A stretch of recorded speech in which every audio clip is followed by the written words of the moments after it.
Assalamu alaikum class 9 students. Today we are going to discuss about the example number 3.6 in which we have to find the term force by using the relation of force and momentum, which we have already discussed in the previous lecture. Students, first of all we have to read the statement of this example, which is as a body of mass 5 kg is moving with a velocity of 10 meter per second. Find the force required to stop in 2 second. बेटी situation कुछ इस type की है कि हमें एक body बतलाई गई है जिसका मैस m है, वो किसी खास वेलोसिटी 10 मीटर पर सेकेंड की स्पीड से जा रही हो। हमने वो फोर्स अप्लाई करनी है जो 2 सेकंड के वक्त गुजरने के बाद उसको स्टॉप कर दे। क्या बात की है कि एक बॉडी मूव कर रही है 10 मीटर पर सेकंड स्क्वायर की स्पीड से, जिसका मैस जो है वो 5 kg बताया गया है। 2 सेकंड्स गुजरने के बाद उस बॉडी को रोक देने वाली फोर्स कितनी होगी, ये बात फाइंड करनी है। अब बेटे यहाँ पर वाज़ेह रहे कि बज़ाहिर तो न्यूमेरिकल फॉर्म के अंदर हमें एक वेलोसिटी की वैल्यू दे दी गई है, which is initial velocity equal to 10 meter per second square, sorry 10 meter per second. लेकिन अब जो कि हमने उस फोर्स को फाइंड करना है जो कि उस बॉडी की मोशन को स्टॉप करवा दे, यानी कि जब स्टॉप होगी तो उसकी वेलोसिटी पहले कम होते होते होते बतदरीज जीरो तक आ जाएगी। अब जीरो जो है ये हमारी सेकंड वेलोसिटी है, which is called final velocity.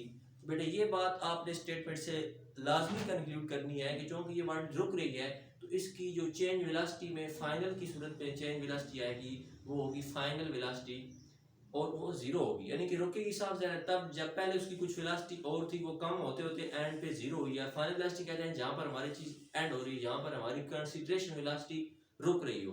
तो हमारी कंसीडरेशन वेलोसिटी इस सिचुएशन में वहाँ पर एंड होती है जहाँ पर हमारी वो बॉडी मूव करती हुई रुक जाएगी। तो बेटे जो इस न्यूमेरिकल से गिवन डाटा हमें मिला है, जो कि इसमें दिया हुआ है, वो मैंने यहाँ पर हेडिंग के नीचे लिख दिया है, given data to find solution. ये हमारी तीन यूजुअल जो है वो हेडिंग्स वो करती हैं किसी भी न्यूमेरिकल को सॉल्व करने के लिए।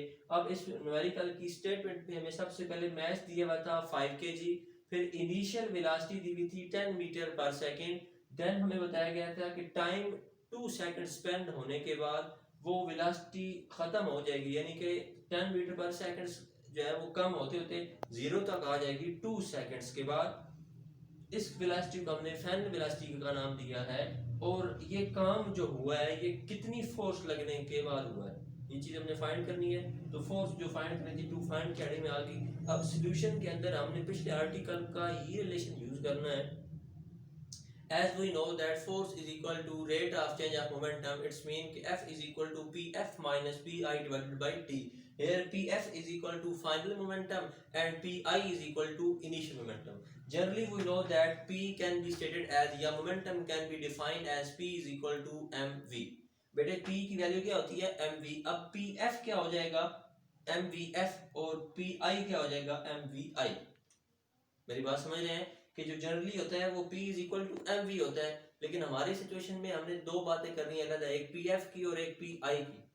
जब पी एफ की बात करेंगे तो एम वी एफ हो जाएगा, और जब पी आई की बात करेंगे तो एम वी आई हो जाएगा। बेटे इन दोनों को माइनस करवा कर ये दोनों मेथड से सॉल्व हो सकती है। मैंने ये इसलिए फॉलो किया क्योंकि एग्जाम्पल में थोड़ा सा मेथड डिफरेंट है, ये कदर इजी भी है और न्यू भी है कि चाहे तो वो वाला फॉलो कर लें चाहे तो ये वाला फॉलो कर लें। आपको एक्चुअली ये सिचुएशन समझानी थी जो कि समझा चुका हूँ। अब इसमें सिंपल जो है वो वैल्यूज की पुटिंग करनी है, सब्स्टिट्यूशन करनी है by putting given values we have as.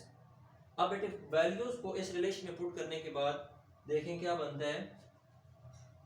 F is equal to maths की बेटे क्या वैल्यू है हमारे पास 5 kg, और वी एफ की हमारे पास वैल्यू क्या है 0।